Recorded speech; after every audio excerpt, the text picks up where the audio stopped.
Hi, everyone. Welcome to Identity Crisis, a show from the Shalom Hartman Institute, creating better conversations about the essential questions facing contemporary Jewish life. I'm Yehuda Kurtzer. We're recording on June 28th, 2024, from Jerusalem.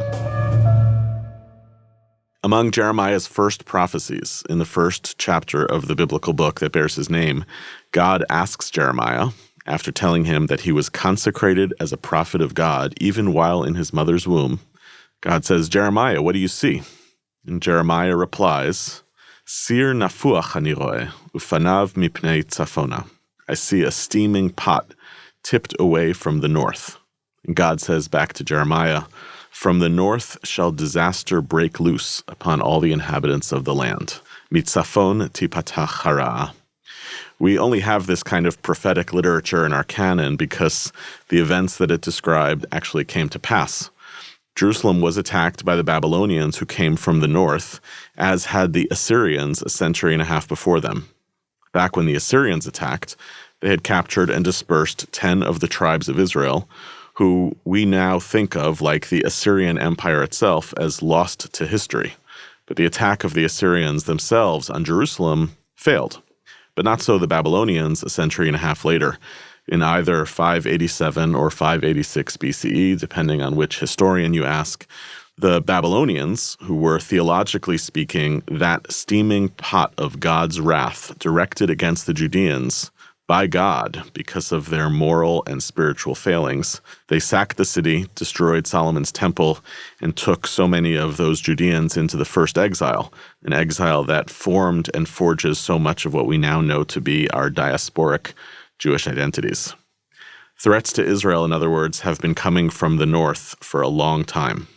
In ancient times, some of the reasons for that had to do with the rise of these particular empires, but also, I think, because of the geography and topography of Jerusalem, which make it more susceptible to invasion from the north than actually the other sides, each of which sits atop a valley.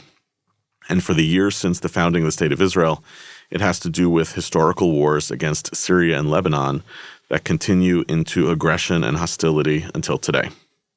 Iran, as we know, has 3 proxies in the region that are at war with Israel. Hamas, controlling Gaza in the south, which we all know invaded on October 7th.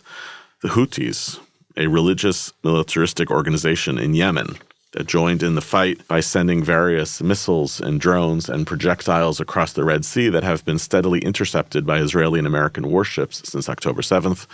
And Hezbollah in the north of Israel, by far the biggest and most dangerous terror organization of the 3. Hezbollah was founded in 1982 in response to the Israeli invasion of Lebanon, but it failed to disband following the Israeli withdrawal in contravention to the relevant UN resolutions. And since then, it has become a political force in Lebanon tantamount to a state within a state, boasting the force of a medium-sized army that's more powerful than the Lebanese army itself. Since October 8th, when Hezbollah launched missiles at Israeli targets to join in the party with Hamas's assault of the previous day, hostilities have grown so intense that there is a near war-like state. Close to 100,000 Israelis have been displaced from their homes in the north of Israel, those homes considered currently uninhabitable. The brinksmanship is rising every day. Israeli officials this week boasting of their capacity to destroy Hezbollah decisively, and some of them seemingly eager to try. There's an international community desperate to prevent escalation, and an Israeli public that is, as far as I can tell, deeply ambivalent about the costs of a 2-front war against enemies that show no mercy. In many conversations I've had with Israelis through the various trips I've had here, at some point in the conversation they grow silent about the north, as if, what is there to say? The Lebanon threat is overwhelming to think about.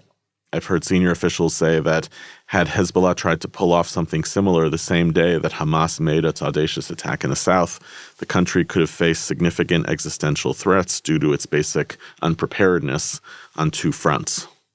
No other country in the world would countenance the situation. Meanwhile, in Israel's north, for all intents and purposes, Hezbollah has moved the Israeli border to just north of Haifa. But then again, Israel has invaded Lebanon many times, and the country here experiences Lebanon, I think, a little bit like America thinks of Vietnam, a hopeless cause that sends home boys in body bags or in states of trauma. Experts believe that Hezbollah may have the capacity to threaten Ben Gurion Airport. unlike some of the previous wars. And at the same time, if you're confused like me, that's okay. At the same time, there's so much deep distrust of the government here and its motives that it feels fair to ask whether a bigger war would serve Netanyahu's insatiable hunger to stay in power. But then what happens to U.S. and regional support, which has been eroding in recent months due to Israel's political belligerence about the war in the south, if Israel's allies don't agree with a decision to escalate? Can Israel go at all of this alone? Again, I guarantee if any of this makes you sleepless, you are not alone. This country is on tenterhooks right now about the war of Lebanon and the prospect of escalation. And honestly, no prediction of the future, regardless how apocalyptic, will sound like a paranoid Jeremiad. One of the few people in the world who I like talking about things like this is my friend, the acclaimed Israeli author and journalist, Matti Friedman. I think this is Matti's third time on the podcast. I think that's a record, a lead. Matti, I find, sees things straight and talks straight. And in particular on this issue, Matti is also the author of a book, Pumpkin Flowers, a kind of memoir and a long reflective essay and story about his own service in Lebanon and all of the costs and effects of the war of that era on the young men at the Pumpkin Outpost in southern Lebanon. So Matti, thanks again for coming on the show and for engaging on this topic. I guess I want to start from a political place. I mapped out some of the issues that are at play.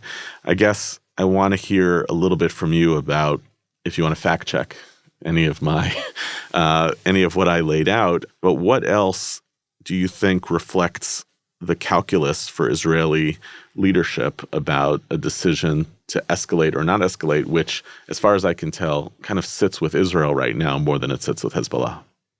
Everything you said was right. I have no fact-checking to do. Thank you so much for having me. It's wonderful to be back on the podcast.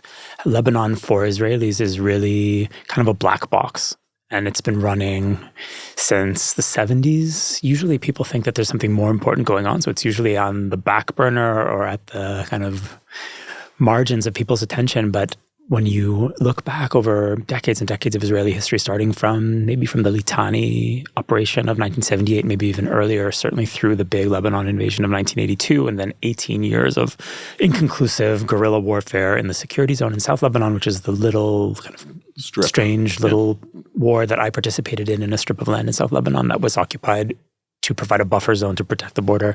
And then through the Second Lebanon War, as we call it, in 2006, and then through the current events, you see that this conflict has been running at the back of Israel's mind for a long, long time. And in some ways, it has done more to shape Israel than the stories that we thought were more important. So throughout the 90s, for example, the story was the peace process, and everyone was talking about that. And if you look at the newspapers, that was on the front page, what the peace negotiations are doing, what are the chances of a peace with the Palestinians, with the Syrians. And, on page 3 or 4, something will be going on in South Lebanon. A soldier will be killed, a roadside bomb, a mortar attack. And I think that it's ended up shaping Israel just as a chronic disease over many decades would do more to shape a personality than a heart attack. That is much more dramatic, but is a brief and contained event. And in retrospect, in the 1990s, the Lebanon experience fighting Hezbollah, the rise of this new, not just a new force in Lebanon, but a new kind of enemy that speaks a different language, that provides a model for other enemies that we're seeing now. It's the Lebanon experience that was important in the 1990s, far more so than the peace process in retrospect, which is tragic, but I think true. So I think you're quite right to look at Lebanon. People's attention is focused reasonably on Gaza because of the intensity of the fighting there and the intensity of the international interest in Gaza. But when you speak to Israeli experts, people in the military who keep an eye on the north, when they discuss a potential war in the north, they use the term 10x, which means that if you take the war in Gaza and multiply it by 10, you'll get the intensity of the war in Lebanon. Hezbollah is a better armed organization. They have far more rockets, and they're more closely allied with the Iranians. So a war in Lebanon is a very serious business, and that's why Israel has been hesitant to go all in the north, and has basically been trying to do whatever it can to avoid it, despite repeatedly saying we're ready for the possibility of war, we can do it. Israel really doesn't want to do it because I think it realizes that a war in Lebanon is going to be very painful, even if it is ultimately successful. Our experience in Lebanon over many, many years has been that it's kind of like a swamp. You go in and you get stuck and you sink and you regret it and you end up leaving maybe with your tail between your legs. So there's a lot of reticence about getting involved in that. Again, On the other hand, we have, depending on which estimates you look at, 70,000, 80,000, maybe more people who are displaced from their homes and who cannot return to their homes along the border as long as Hezbollah is there. And that would seem to indicate that a military operation is necessary and unavoidable. Why, based on all of that, you had a phrase in there that I want to pick up on. Why would anybody think, truly, I know it's a naive way of asking this question, why would anyone think that it's actually winnable? It has not been won in any of the wars. I mean, let me pause and say, the whole notion of winning wars is an old idea. None of the wars of the past 70 years, really, anywhere, have been decisively won in one way or the other. That creates context to understand that Israel has never won a war in Lebanon, and as you said, sometimes feels as though its tail is tucked between its legs. But in this particular case, is it possible that it not only doesn't win, but creates a much worse setback? So what's the mindset that would argue that it is actually possibly a winnable war? There's no question that Israel can bring more military force to bear than Hezbollah and can cause incredible damage to Lebanon. I don't think Israel particularly wants to do that.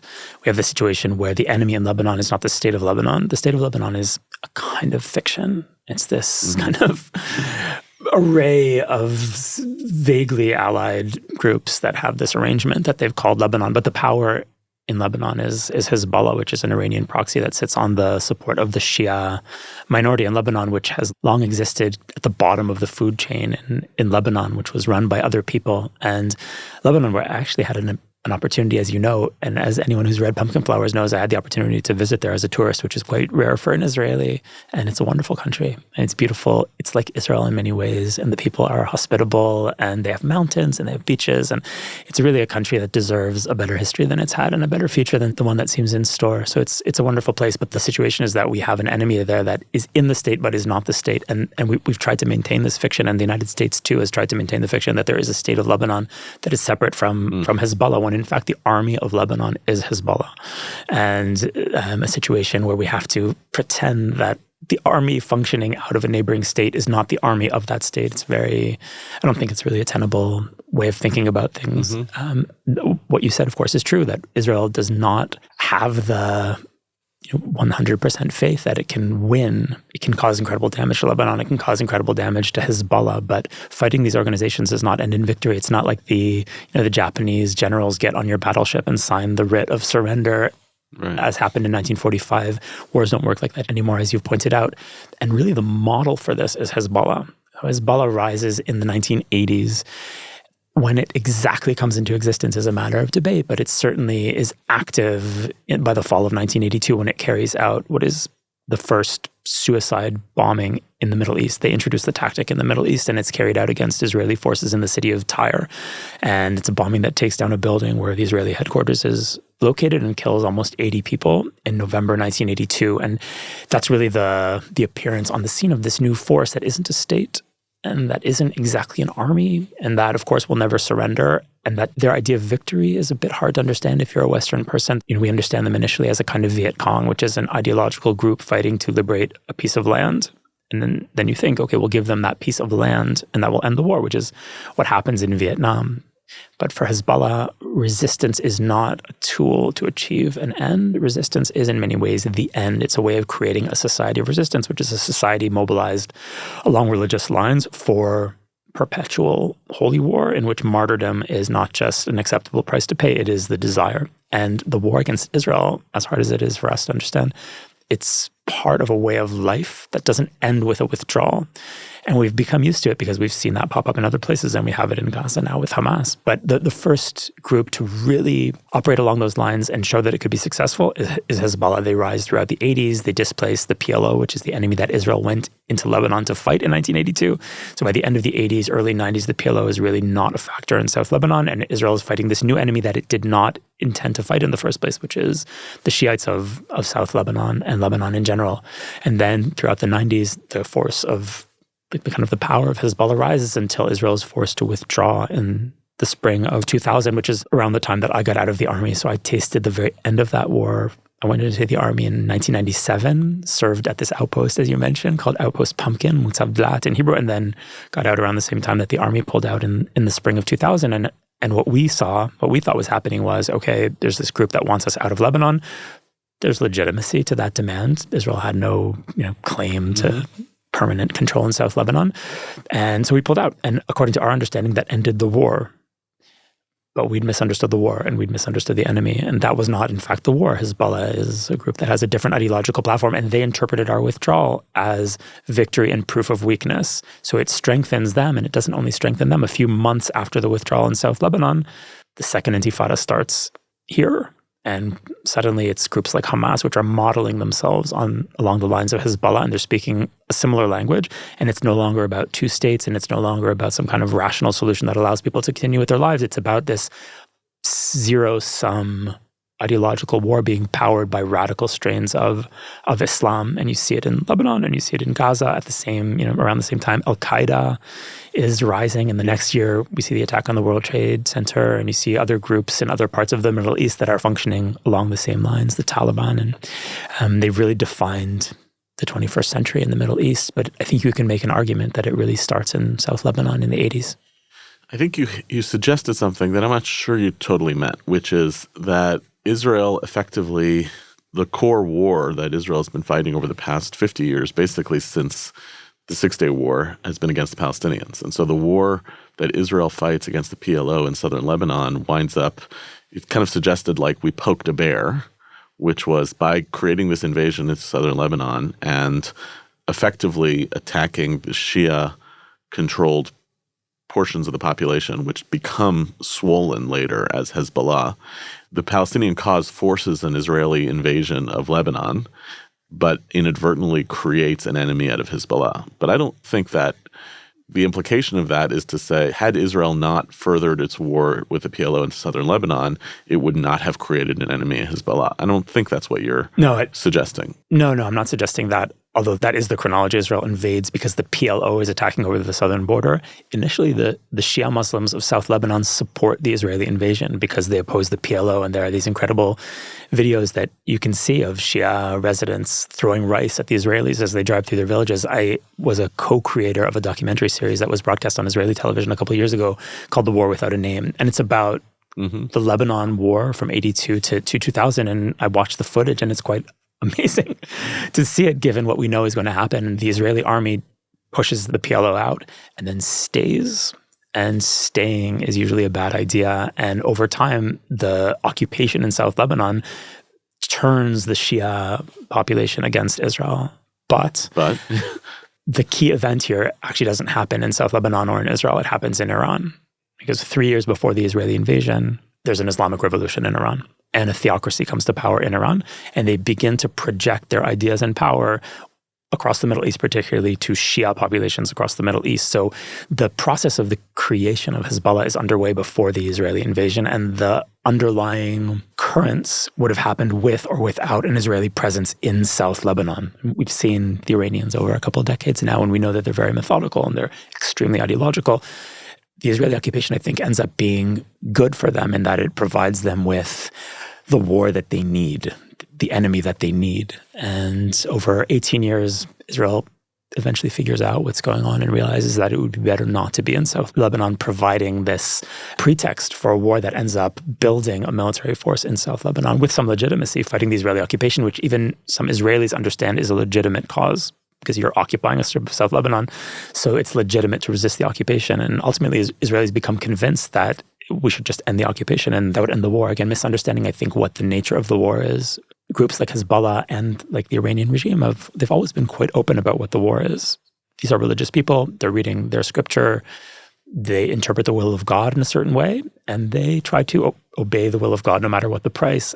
And I think that if you have a religious background, that's easy to understand, or easier to understand than it is for people used to analyzing affairs through politics and GDP and strategy and peace conferences and things like that. They've always said what they're about, and they think that this part of the world is Muslim. This is the house of Islam, Dar al-Islam. And Jews cannot be sovereign here. Non-Muslims cannot be sovereign here. And the existence of the state of Israel is an insult to them and a terrible humiliation, and it must be erased at any price. And they've always said that. And when I was in South Lebanon, immediately after the Israeli withdrawal, as a tourist, I was there 2 years later, there were models of the Temple Mount all over South Lebanon with signs saying, "Jerusalem, here we come," and things like that. And it it's never been just about liberating a strip of land in South Lebanon. It's about the broader attempt to kind of rally Islam against foreign intervention in the form of the State of Israel, in the form of the American presence in the region. And I think we misunderstood the war. So the underlying war would have existed with or without the Israeli occupation in South Lebanon. And I think we've just seen that demonstrated. The war persists after the occupation of South Lebanon is over. Israel hasn't been in South Lebanon for the past 24 years and has actually been very careful about observing the border. But that wasn't the war. So the withdrawal is not interpreted as a conciliatory move or reason to end the war. It's interpreted as weakness and as an invitation to attack further. And it's also interpreted by the Palestinians as a reason to abandon the path of negotiations, which is humiliating. And in 2000, instead pick up the mantle of Hezbollah, which is resistance, suicide bombing, and a tactic that Hezbollah introduces, and kind of holy war against Israel that they realize might take generations, that will demand a very heavy price of them, but is the choice that makes most sense to them, given that it just worked for Hezbollah in the spring of 2000 with the withdrawal. Okay, so the piece of this that I find to be kind of most indicting to the liberal secular worldview that I largely subscribe to is aligns with something I spoke about this week at the Institute, the opening of our lay leadership program, which is going on right now.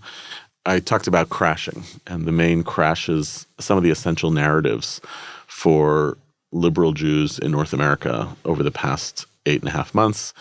The two biggest ones are the liberal order basically works, which is really crashing for many liberal Jews in America, not just about here, but about the American story, and the question of whether Zionism really changes Jewish history, which I think has hit Israelis very hard as well. And I taught this through going back and reading Fukuyama in 1989 on the end of history, and this kind of, call it optimistic, call it hubristic view that we are essentially in an era of the liberal order, the liberal nation state. And the most amazing part of the essay, I don't know if the last time you read it is, but the most amazing part of the essay is near the end, where he acknowledges there's two forces at work in the world that may continue to threaten the liberal order, and he kind of flicks them away. And they are religion and nationalism. And just details. Yes, well, and he has his answers. And listen, once you have an idea, it's better to just spend the next 40 years defending it rather than saying maybe it didn't totally work. But when you were describing this kind of necessity of the West to recognize what is actually at stake for Iran, for Hezbollah, for its proxies, it's essentially that. It is, these are such powerful forces, the wedding of religion and nationalism, that to engage those forces as though simple liberal politics are going to essentially win out is naive and dangerous. It's a total misunderstanding of what's at stake here. So I think I got that, and I'm willing to engage with it. But here's my pushback. My pushback is this. Post-October 7th, there is a conversation that begins to emerge here in the country about the quote-unquote conceptia, my new favorite Hebrew word. Very totally Hebrew. Right. Our conception of what it took of the Netanyahu policy for 18 years, right, in Gaza was they're not going to be capable of doing anything at the scale that happened on October 7th. We are going to effectively, actually literally, continue to allow the money to flow into Hamas in Gaza. We know it's being misallocated and misappropriated, but it's better for us to keep the Palestinians divided than it is to enable the possibility of them being united. And it feels as though there's a parallel conceptia that's taken place in Lebanon for the past 18 years, which is, yeah, it's kind of bad, and once in a while there's rocket attacks and little things, but let's just let it play. And both of those conceptia have been shattered. And I guess what I would say is the minute that your conceptia is shattered, to double down on the hyper-militarization, to respond to religion and nationalism with your own brew of religion and nationalism, which is basically what's rising here in this country, is not actually to acknowledge that your conceptia is shattered. The real reorientation might actually be, crap, we probably have to deal with the Palestinian cause. Take it seriously. And maybe that's actually a play, certainly for the benefit of the Palestinians, but maybe even as a means of reducing the temperature in our relationship Not with Hezbollah. There's no negotiation. I understand that. But with the rest of the international community who we're going to need long term in order to be able to fight off these kind of forces. Why is that conversation so invisible in this country? I think there are two answers there. One is that you've put your finger on one of the worrisome trends here, which is the Middle Easternization of Israeli society. So just as the forces of belligerent religion have risen across the Middle East and really transformed this region over the past 30 years, here too, in a much smaller way, but in a way that's definitely present, we have forces that are not that different. You can look at Ben Gvir maybe as the prime example, someone who'd like to see Israel become more like a tribal militia, driving around with pickup trucks and machine guns and, fighting the other tribes. And not a state of law, but a state of religion and clan and things like that. And these are ideas that are very familiar if you live around here. So there is a Middle Easternization that's going on, which is just the result of being a very small group of people in the Middle East over many decades, constantly being hammered by the other guys and seeing our attempts to maneuver really fail. So the old way of thinking, which was basically liberal, which is, okay, you want this, I want that, let's split the difference. We're going to sit around a table, we're going to sign a piece of paper, we're going to shake hands at the White House.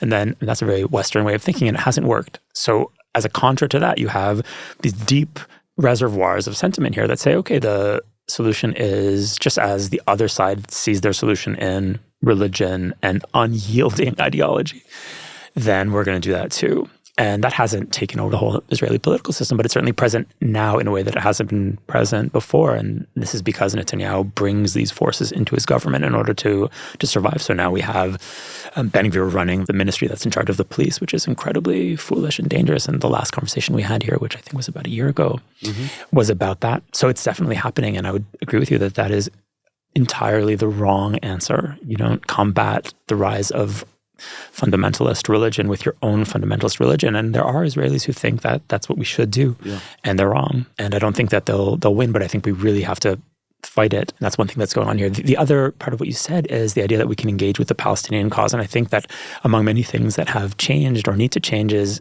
the idea that many liberal people have of what the Palestinian cause is.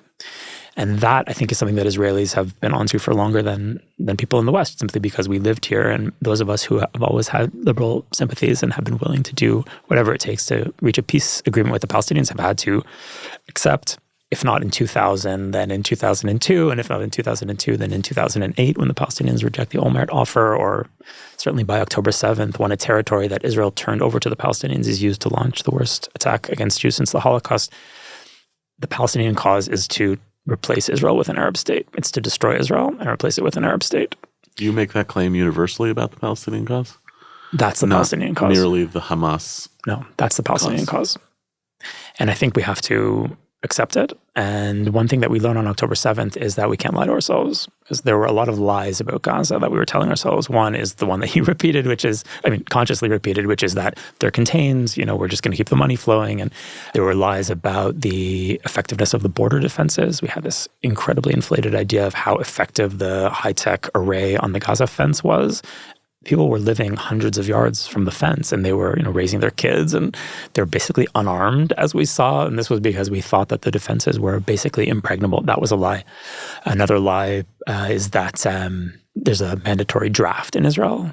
We've told that lie to ourselves for many decades. It's not true. Yeah. It's not true. There are many, many Israelis who don't serve in the army, and that's being litigated right now in our political system. So we've lived with a lot of lies. And one of the lies is that the Palestinian national movement will accept or make do with some kind of division of the land. And the truth is it's a lie. And it's a tragedy because of what that means for the future. But I think we really have to look reality in the face. The last time the Palestinians had an election, which was a long time ago, 2006, Hamas wins the election. If you look at polling information, if there's an election again, Hamas would probably win. There's overwhelming support in Palestinian society for what happened on October 7th.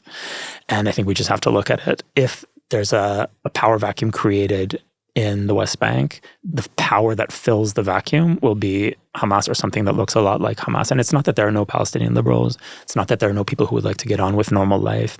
It's just that they won't control the future of the power vacuum because the other forces are bigger and much stronger. And we've seen that not only here, we've seen it across the Middle East. Wherever you create a vacuum, the forces that rise are going to be forces that look like this. And the classic example for Americans is Iraq, because the real liberal misconception for Americans doesn't involve Israel. It involves Iraq, because that thinking, that kind of Fukuyama-style thinking, that 90s thinking that liberal democracy is almost the default, that leads America to a series of very grave errors in the early aughts when they look at the country of Iraq and they say, okay, this country would like to be a democracy like America. What's preventing that from happening is this terrible guy named Saddam Hussein and his regime. So we're going to go in, we're going to knock out the regime, and we're going to allow Iraq to join the end of history, to become like us. And America goes in, they knock out the regime, and Iraq explodes. And more than 300,000 Iraqis are killed, and 4,500, I think that's the number, American troops. And the idea that there's going to be a democratic Iraq is clearly an illusion. And we see it happen again in Syria. Do you remember the Free Syrian Army and the Syrian regime, where in parts of Syria where the regime collapses, it's not replaced by democracy, and it's ultimately not replaced at all. Muammar Gaddafi gets punched out by NATO. So there's a logic, and there is no Libya, right? It's just like an array of tribes at each other's throats. So there's a logic in play here in the region. And because we're so close to it, we can't afford to lie to ourselves about it. And I think that the idea that, there is a moderate option that we're not pursuing is one of the fantasies that has led us to errors in the past. So I think we need to look at reality and accept it for what it is, and not tell ourselves comforting stories for which we just paid an incredibly high price on October 7th. But it's so strangely fatalistic for a country of this kind of power and of this kind of vision, because, so let's say I agree with you that liberal democracy is not a default, meaning you can't rip away a Band-Aid or whatever, I don't know what the right metaphor is. You can't simply take away the top tier of leadership in a country and expect that liberal democracy will emerge on the other end. That's the problem with the notion of the telos of the end of history. Like, we're just heading in that direction. As long as you kind of gently coax it along, it will emerge organically. Sure, you could think that in the 90s, though. I mean, you saw the Soviet Union collapse and be replaced by democracies. So it made a lot of sense to us in the 90s. I'm willing to accept that. And at the same time, the counter-argument could be a fatalistic argument. Look, this is what it is. We're facing essentially a kind of religious, nationalist, fundamentalist tribalism that is, in non-racist ways, we want to say is native to this region or is essential here. And so our job is to merely fortify ourselves against it. It just seems very strange, as opposed to, no, liberal democracy is not a native baked-in idea. It never has been in the West. It was a radical idea in the West when it first emerged, and it actually needs constant investment and a push to educate societies towards it, to invite your enemies to be in a kind of process. And I guess part of the reason why I'm going to stay committed to that partly is because I believe in it, not because I'm an idiot. It's not because I think that it's already here and it just needs to be like poked at, but because I believe in it as an ideal, and I think you should keep working towards that ideal, but also because there's no alternative. Because here's the weird thing about this. What you've basically articulated is a version of the ideologies can't be defeated argument, which weirdly is being juxtaposed with, but we're going to still go to war against them all the time.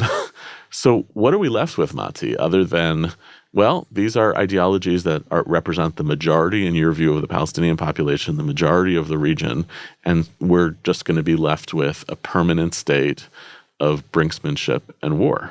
Like, that seems like why embrace that kind of fatalism? I'm not sure I understand the question.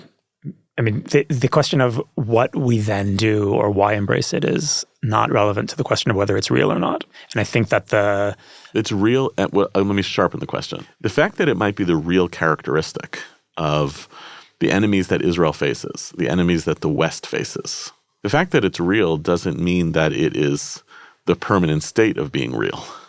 So my choices in response are to say, liberal democracy is never going to work here, and therefore, I don't know what the end of that sentence is, or it's to say, I'm going to have to fight harder for liberal democracy rather than assuming it's just going to emerge on the other end. But it doesn't sound like you're arguing for fighting for liberal democracy, because I think a liberal democratic orientation towards the Palestinian cause would not simply say, look, the opinion polls show that if there was an election tomorrow, they would vote for Hamas or the equivalent, it would say, what is the responsibility of the state of Israel right now to cultivate a liberal democratic future for Israelis and Palestinians? I think you can set that as a goal. And I think that Israel has to think a lot about its own internal liberal democracy. Just as America, I think, needs to think about its own internal liberal democracy. So even the places where we think liberal democracy is the default, it's clearly not. So something broader is going on than just what's going on in the Middle East. But the risks here are so high, as we just saw 8 months ago, that Israel just can't take the risk. So if you talked to me 10 years ago or 15 years ago, I would have said, what we need to do is basically pull out. Just let the Palestinians run their own lives. I supported the withdrawal from Gaza. I thought that was an excellent idea. Just give them something to work with. Get out of their way. Make sure that the average Palestinian civilian can have a life where he doesn't have to cross through an Israeli checkpoint or meet an Israeli soldier or deal with us in any way. And they'll build something good for themselves. And it might not be everything they've dreamed of, but it will be good enough to allow us to continue with our lives. But I want to interrupt that for a second, because that's not what investing in liberal democracy is. That's the assumption that if you withdraw and they don't have to engage with us, they are going to naturally gravitate towards liberal democracy. What an investment in liberal democracy would have looked like was, we're going to do this disengagement, but we're actually going to collaborate with you in the building of Palestinian civil society, which Israel has not historically done. You can look at an example where America really successfully did that, like Afghanistan, where America goes in and tries to build some kind of democratic, arrangement with billions and billions of dollars and thousands of American lives. You see where it ends. The Western idea is it's very paternalistic. It's like, we're going to teach you to be democratic. But it's the opposite here. It's not paternalistic. That America has invaded from how many miles away from Afghanistan? You and other Israelis, your future is inextricably linked to the future of the Palestinian people. So it's not a paternalistic, we're going to teach you. It's like, how do we actually build two societies between the river and the sea whose fates are interdependent with each other? So yes, the experiment of, we're going to leave you alone, but kind of yes, kind of no. We're going to leave you alone over here. By the way, we're not going to leave you alone over here, just 100 kilometers, 50 kilometers away from that. And we're going to just expect that by leaving you alone, you're going to be able to sort this out on your own. That's different from, we're going to actually, we're going to be partners in figuring this thing out. And we're going to bring the gospel of democracy, which you're going to want, even if you don't want it. This is 90s thinking, Yehuda. We're in a completely different stage of history and in a completely different region. And we've seen the cost. Israel tries to get the ball rolling in the right direction. It does it in the 90s with the Oslo Accords and the withdrawals of the 90s. And it does it with the disengagement in 2005. And those are steps that are meant to see how it is going to work. What happens when you create a vacuum? What happens when you pull out? What happens if you take risk? And what Israelis have seen, including Israelis of the left, is that the risk just backfires horrifically. And that the forces on the other side that will be released if you give them half a chance are forces that are going to murder 1,200 people in a day and take 250 hostages and rape I don't know how many women. So it's just not a risk we can take. The vacuum in the West Bank that we would create if we did what I thought was a good idea in a younger version of myself, it would be about a 5-minute walk from my house. So October 7th could happen in my neighborhood. And, the possibility of educating people or inducing people to adopt liberal democracy is very theoretical when faced with that kind of threat. So I think we have to just accept that we're in a situation where our options are very limited and none of them are particularly good. And I think if we accept that, which I think has always been true for Zionism, the options have never been good. If you're thinking about Theodor Herzl in Vienna in the 1890s, and if you're thinking about Ben Gurion here in the 20s, the options are never good. And yet somehow we make it work.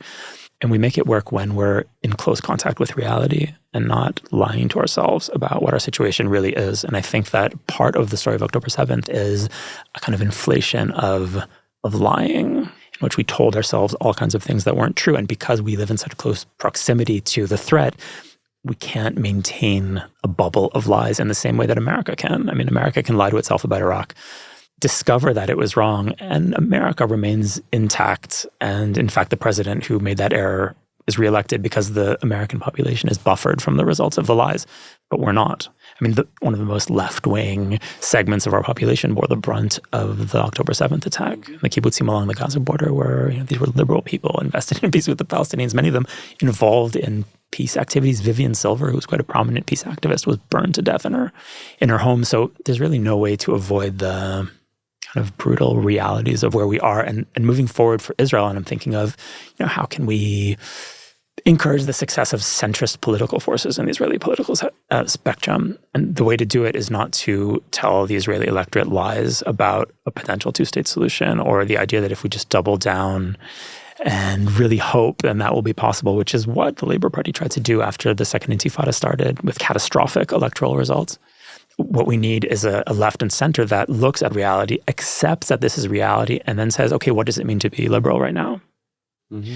Rather than inventing options that don't exist. So when, post-October 7th, no country and no people ever wants to go to war, but the almost near universal willingness of Israelis to go to war post-October 7th at enormous personal cost was extraordinary to watch. Are Israelis psychologically ready to do that in Lebanon?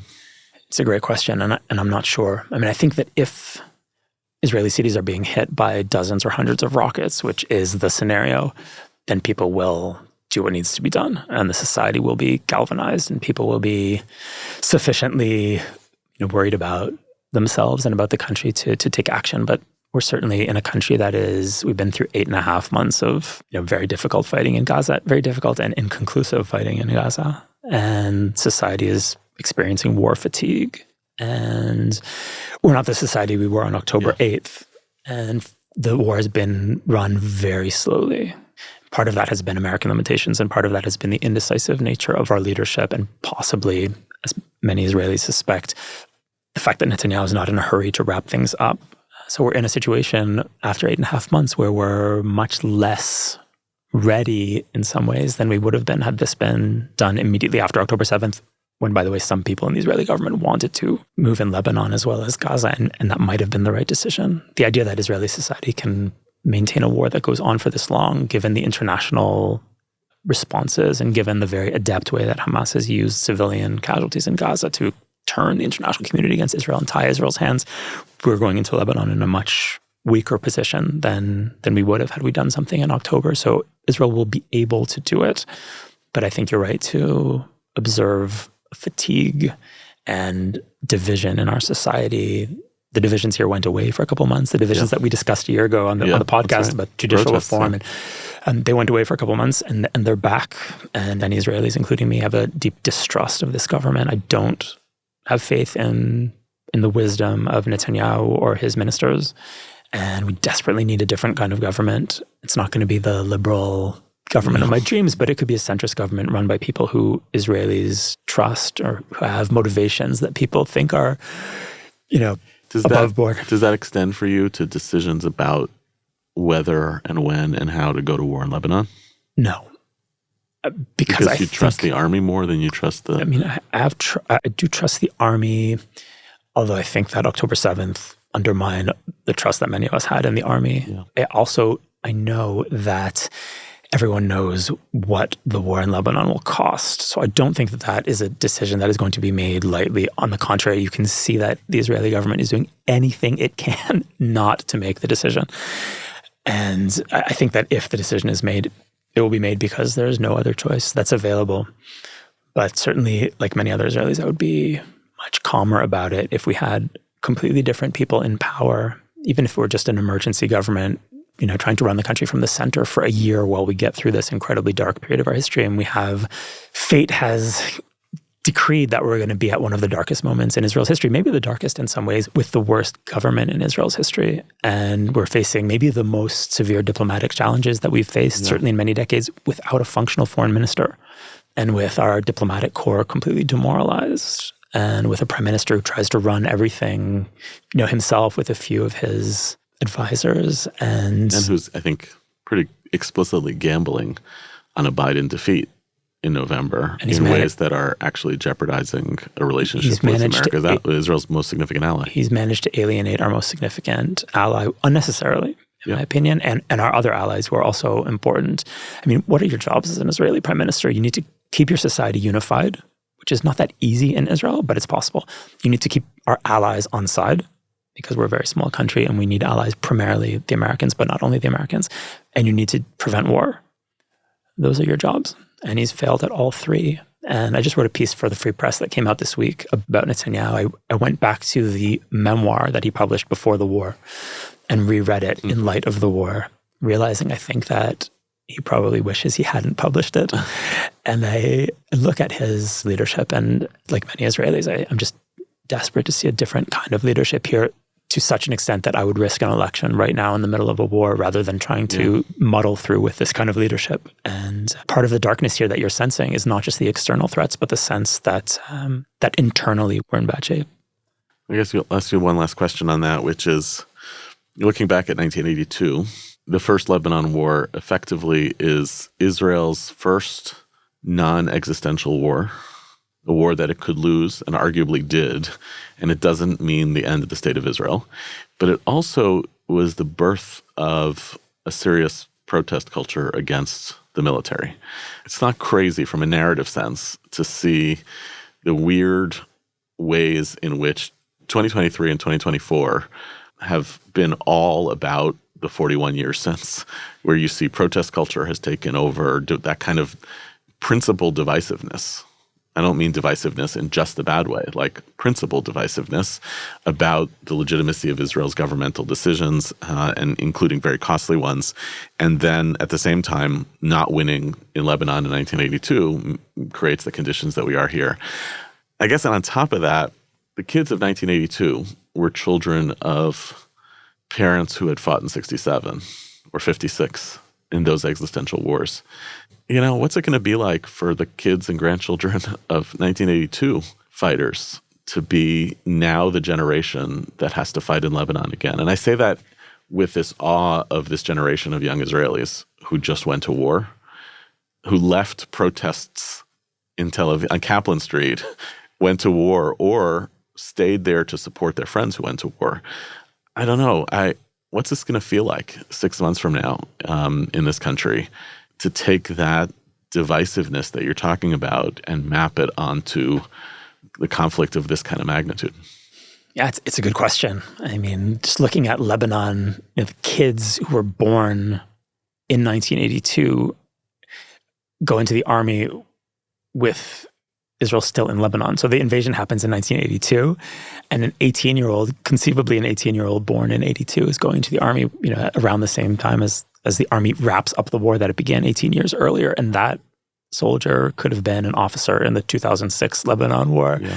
And, the children... It has a kid then who's now being conscripted. Or, I served in Lebanon at the end of the 1990s, and I have friends whose children are army age and could conceivably be back in Lebanon. So we're constantly being drawn back into Lebanon, which is tragic and literarily very interesting. Yeah.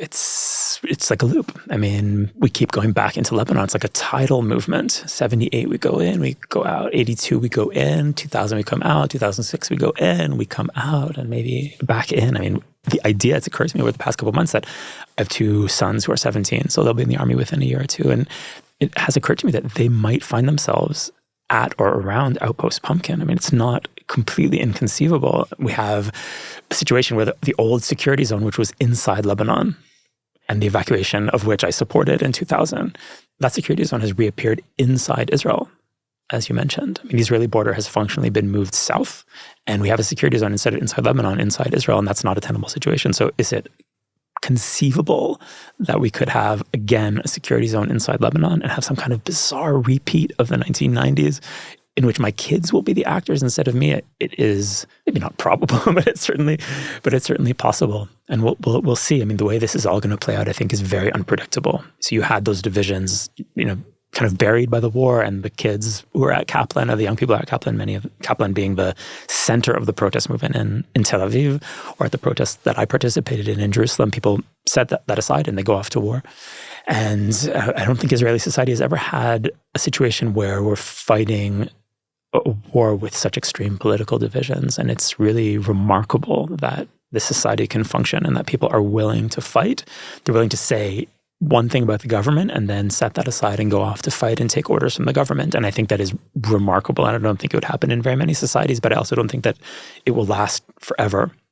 And the war in Lebanon, if it happens, might be the test, because it will be a greater test than the one we've seen in Gaza. And to ask Israeli society, or the part of Israeli society that serves, which is not all of Israeli society, to maintain that dissonance is going to be very, very difficult, which is why the decision after October 7th, the decision to kind of continue with politics as they were pre-October 7th, was a disastrous decision. I mean, everything should have been put aside. A centrist government should have been formed, made up of the 70% Zionist majority in Israel, pursuing the needs and goals of the mainstream of Israeli society. That's what needed to happen. And I think mentally we'd be in a different place. I'm not sure if militarily we'd be in a different place, but mentally the society would be in a very different place. And instead, we have a very extreme government that is trying to pass legislation to, for example, get ultra-Orthodox kids out of military service while we have a war going on, and with the army desperate for troops, so desperate that the reservists who've been called up to fight are being told that they have to go back. I have friends who have been called up for the second time. They're trying to raise the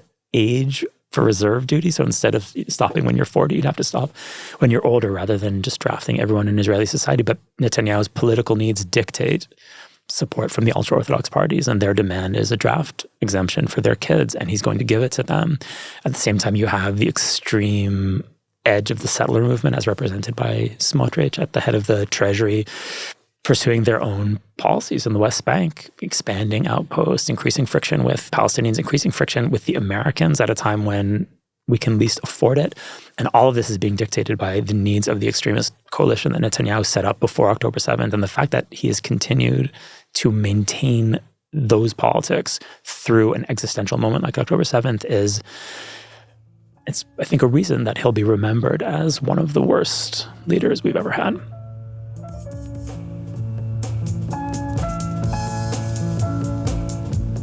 Thanks for listening to our show, and special thanks to our guest this week, Matti Friedman. Identity Crisis is produced by me, Tessa Zitter, and our executive producer is Vital Friedman. This episode was produced with assistance from Serena Shohet and edited by Gareth Hobbs at Silver Sound NYC, with music provided by SoCalled. Transcripts of our show are now available on our website, typically a week after an episode airs. We're always looking for ideas for what we should cover in future episodes, so if you have a topic you'd like to hear about, or if you have comments about this episode, please write to us at identitycrisis@shalomhartman.org.